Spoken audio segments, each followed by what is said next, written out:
到酒店了，看看住的怎么样。晚上睡得好，白天演出才有精神。哇，先看一下，2张小床，1个电视机，欣赏一下窗外的景色。窗外我们住的是铜锣湾，还有就是洗手间，洗手间也是挺干净的。洗澡，这里挺高的，下面的人很小。我们之前换了一点钱，现在全部用光了，因为开这个房间竟然要2000港币的押金，一会儿我们要再去换点钱了。而且我之前以为支付宝现在在香港也是通用的，所以没换那么多钱，没想到押金的形式它还是要纸币或者信用卡，支付宝和微信刷不了。换钱的地方到处都有。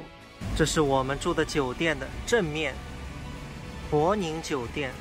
现在我们坐了公交去吃晚饭，这是双层公交。这个公交车的外形真的蛮奇特的，又窄又细。就这里了，桥底辣蟹来了，辣子蟹。哎，镜子还在找哪个？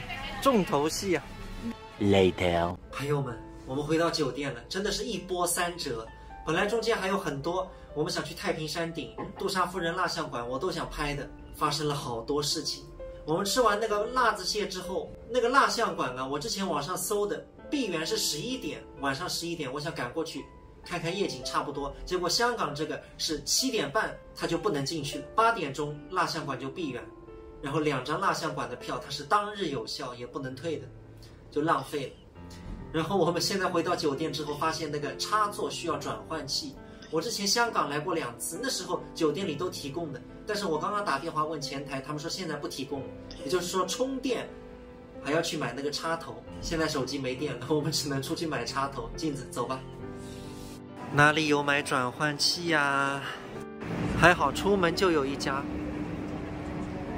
你好，这里有卖那个转换器吗？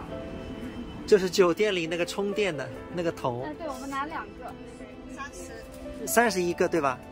两个，还好，比我想象中便宜。最终2个插头是26元人民币，一个13块钱。